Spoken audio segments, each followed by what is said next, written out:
Vous êtes-vous déjà demandé pourquoi, même entouré de personnes, vous ressentez encore un vide que vous ne savez pas nommer?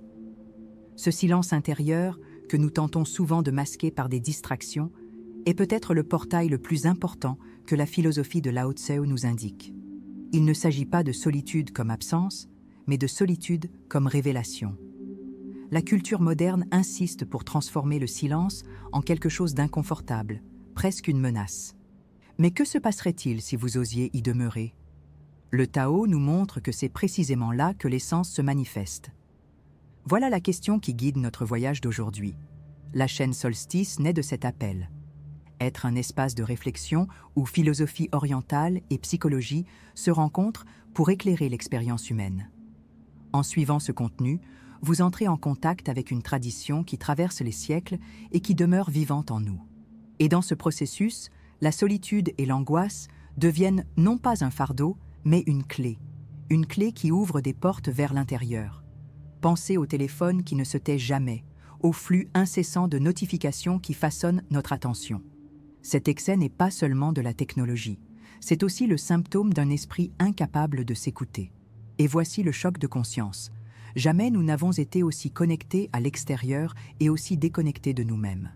C'est à ceux qui reconnaissent ce paradoxe que s'adresse Solstice. Ce que vous y gagnez, c'est une reconnexion avec votre propre essence. Mais vous êtes-vous déjà demandé qui vous êtes sans ce besoin constant d'approbation? Cette question, qui semble simple, peut tout changer.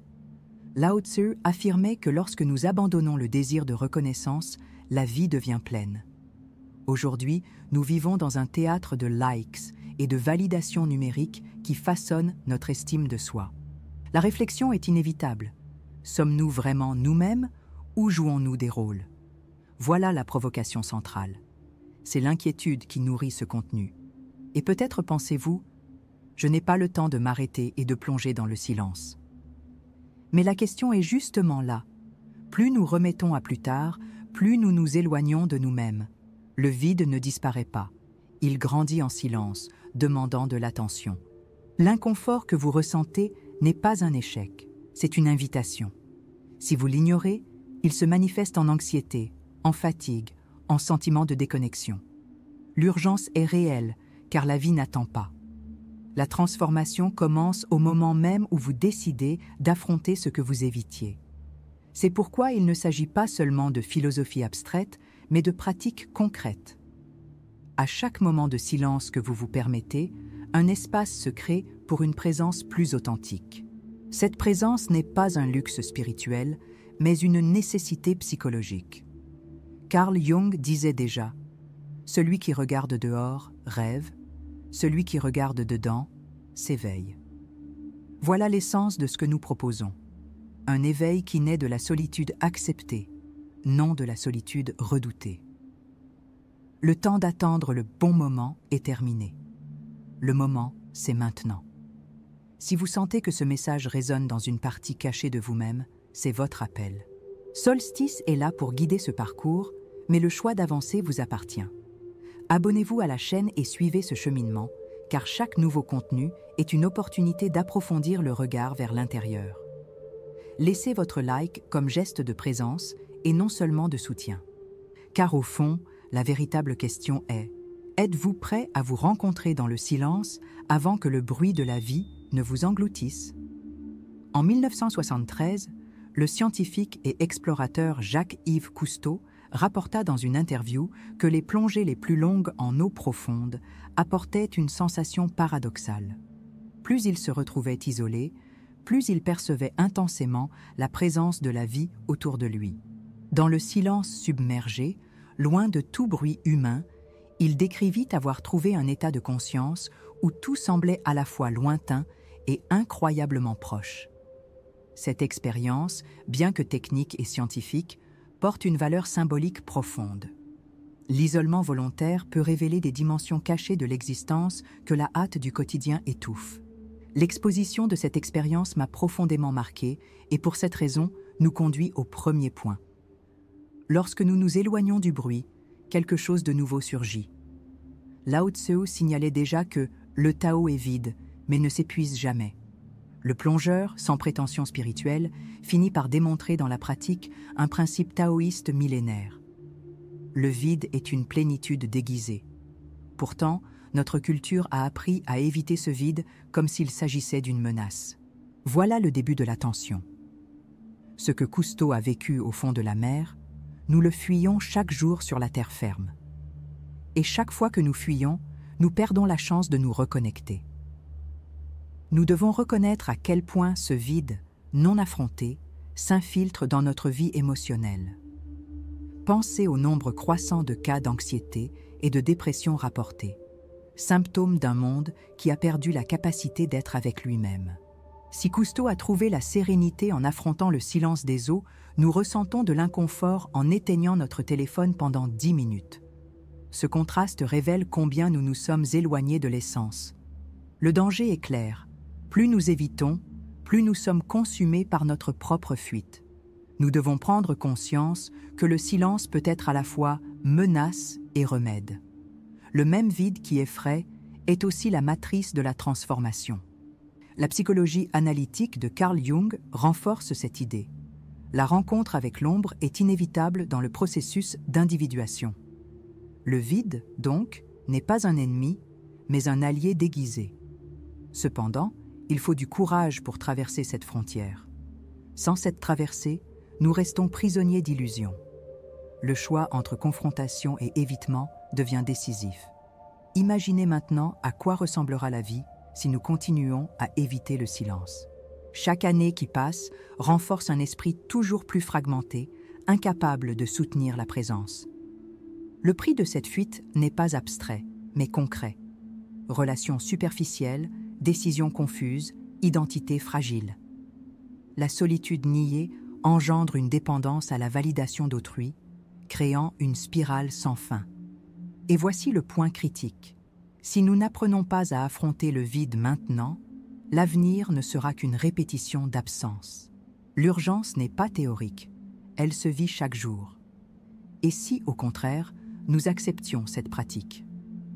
L'exemple de Cousteau montre que, même dans des conditions extrêmes, il est possible de trouver la sérénité lorsque nous nous abandonnons à l'expérience. De la même manière, en acceptant la solitude comme espace de révélation, nous pouvons transformer l'inconfort en clarté. Ce choix nous rend autonomie et authenticité. C'est une opportunité rare à une époque saturée de bruit. Mais c'est aussi une décision qui ne peut être indéfiniment repoussée. À chaque instant où nous refusons, le coût intérieur augmente. C'est pourquoi cette vidéo est une invitation, mais aussi un avertissement. Il ne s'agit pas seulement de réfléchir, mais d'agir, plonger dans le silence avant que la vie n'impose cette rencontre de manière douloureuse. Si ce récit a touché quelque chose en vous, suivez-le jusqu'au bout. Car dans le silence que vous évitez, peut se trouver la réponse que vous avez toujours cherchée. Continuez à regarder et permettez-vous d'approfondir. L'alternative au meilleur résultat naît précisément de ce qui paraît le plus contre-intuitif. Ne pas fuir la solitude, mais y demeurer en pleine conscience. Les moments d'introspection silencieuse réduisent l'activité de l'amygdale, responsable du traitement de la peur, et augmentent la connectivité du cortex préfrontal, associé à la clarté des décisions. Cela signifie que la simple pratique de soutenir le silence transforme littéralement le fonctionnement du cerveau. Ce que nous proposons ici n'est pas seulement une idée philosophique, mais une ressource d'autorégulation émotionnelle validée par la science. Lao Tzu le savait déjà intuitivement, des siècles avant que la neuroscience ne le confirme. Une pratique peu connue qui illustre ce principe est le silence d'observation active. Contrairement à la méditation conventionnelle, cette technique ne cherche pas à vider l'esprit, mais à concentrer l'attention sur les microphénomènes de l'expérience, le rythme de la respiration, les microtensions du corps, le son ambiant sans jugement. Des recherches récentes sur le mindfulness appliqué au trauma indiquent que cette méthode active les réseaux cérébraux liés à la perception interoceptive, renforçant la conscience corporelle et émotionnelle. En l'appliquant seulement 10 minutes par jour, on observe déjà des gains significatifs dans la réduction de l'anxiété. C'est simple, accessible et profondément transformateur. Le problème est que la majorité des solutions recherchées aujourd'hui vont dans la direction opposée. Remplir le vide par des distractions numériques, des excès de travail ou de consommation ne fait qu'accroître la déconnexion. L'effet immédiat peut sembler agréable, mais les études en psychologie comportementale démontrent que la dépendance à ces stimulations engendre une tolérance. Plus on recherche, moins on ressent d'effets. Le résultat est un cycle de fatigue, de compulsion et de frustration. C'est comme boire de l'eau salée pour étancher sa soif. Plus on en consomme, plus la soif s'intensifie. Voilà le piège du monde moderne. Une autre façon courante de tenter de résoudre l'inconfort est de médicaliser l'expérience sans réflexion. Bien que les médicaments aient un rôle fondamental dans les cas cliniques sérieux, leur usage indiscriminé pour traiter la solitude et l'angoisse finit par masquer les symptômes sans toucher à la cause réelle. Les effets secondaires incluent l'apathie émotionnelle, la dépendance chimique et la perte de motivation intrinsèque. À l'inverse, affronter le vide avec des pratiques introspectives offre des bénéfices durables et sans effets secondaires.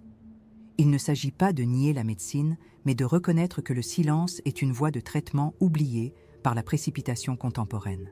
Il n'est pas nécessaire de vivre avec cette sensation de vide, d'anxiété et de déconnexion. Il est plus que possible de rechercher authenticité, clarté et amour de soi. La pratique du silence conscient relie ces deux pôles sans raccourci illusoire. Elle transforme la douleur en portail de croissance et le désir en force réalisable. Lorsque nous comprenons cela, nous percevons que retarder la pratique, c'est prolonger la souffrance.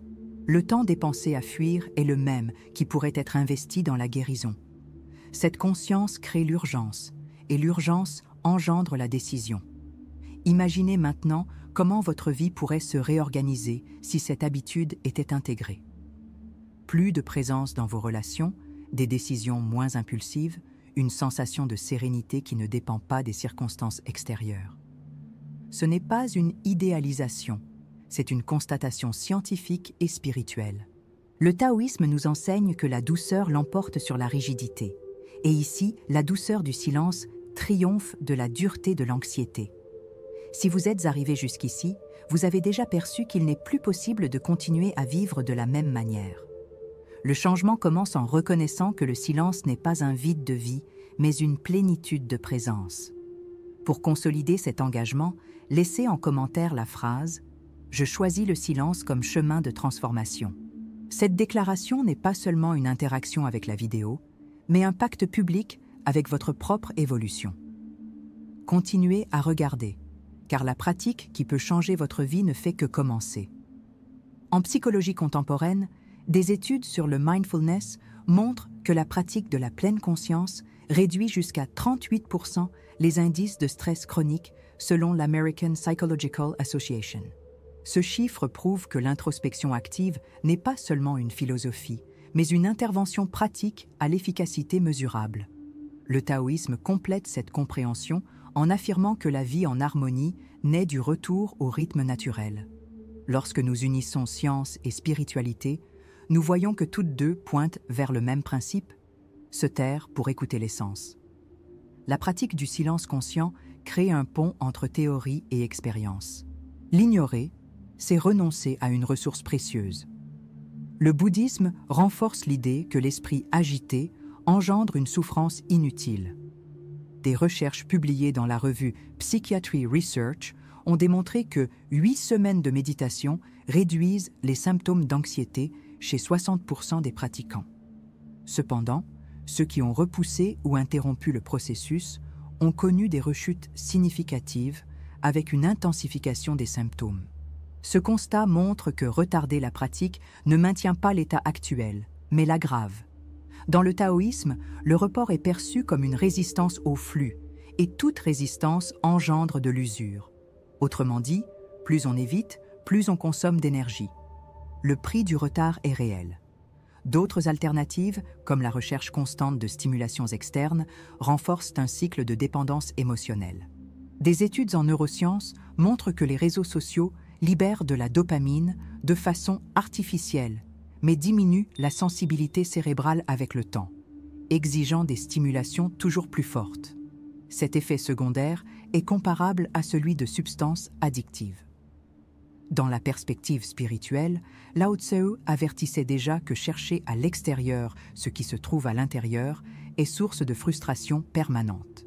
La somme de ces éléments crée une équation dangereuse. Plus nous fuyons la solitude, plus nous en devenons prisonniers. La solitude chronique augmente de 26% le risque de mort prématurée, s'équivalent aux effets du tabagisme. Ce n'est pas seulement une donnée médicale, mais un avertissement spirituel. La déconnexion de soi-même ronge autant que des poisons physiques. En revanche, les pratiques d'introspection et de silence prolongent la vitalité, favorisent le système immunitaire et renforcent les liens sains. La rareté ici n'est pas une invention, c'est le temps. Chaque année perdue sans entamer la pratique est une année de vie réduite. Celui qui n'agit pas croit seulement attendre le bon moment, mais l'attente en elle-même est déjà une détérioration. Chaque jour sans pratique renforce les schémas de fuite, de peur et de recherche externe de validation. La psychologie appelle cela un renforcement négatif. Plus on évite, plus on renforce l'aversion. Spirituellement, cela signifie s'éloigner du Tao, qui ne se révèle que dans l'ici et maintenant.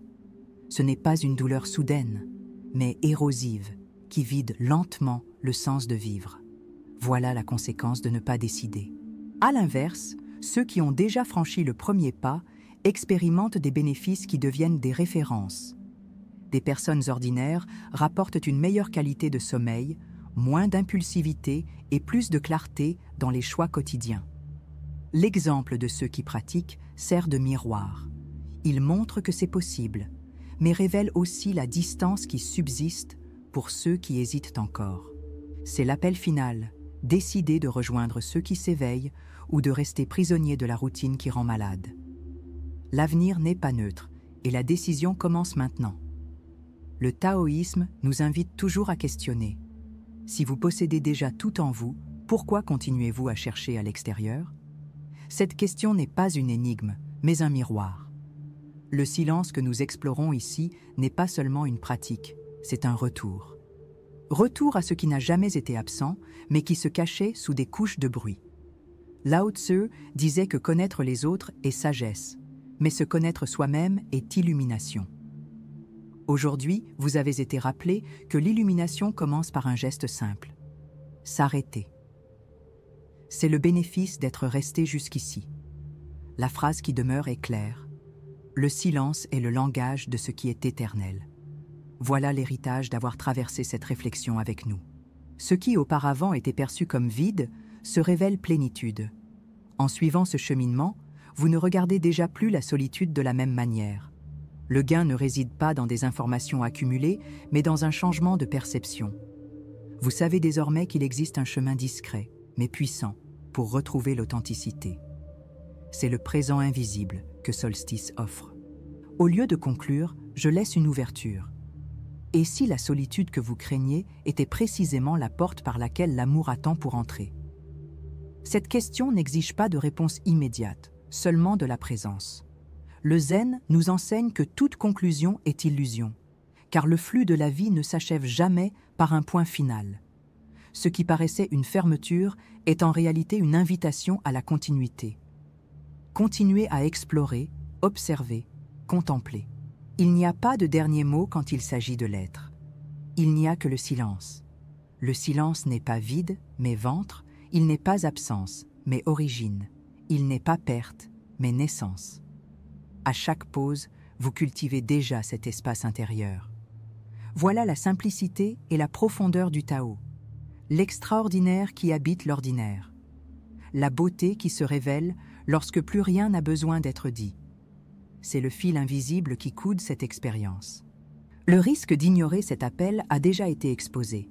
Anxiété, fragmentation, déconnexion. Le gain de l'accepter est aussi devant vous. Présence, clarté, amour. Le temps d'attendre le bon moment se dissout, car le seul moment réel est maintenant. Et maintenant est toujours une opportunité de retour. Ce que vous avez vu reflète ce qui existe déjà en vous.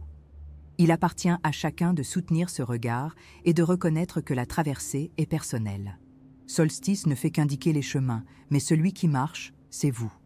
Si quelque chose s'est éveillé, permettez-lui de fleurir. Si quelque chose a fait mal, permettez-lui de guérir. Si quelque chose a troublé, permettez-lui de conduire. Le silence n'exige pas de hâte, seulement de la présence. Enfin, je laisse l'invitation. Partagez dans les commentaires ce que ce silence a éveillé en vous. Vos mots peuvent résonner dans l'expérience d'un autre qui cherche aussi. Cet échange renforce le voyage collectif et donne forme à ce qui paraissait invisible. Si quelque chose vous a touché, partagez-le également avec ceux qui en ont besoin.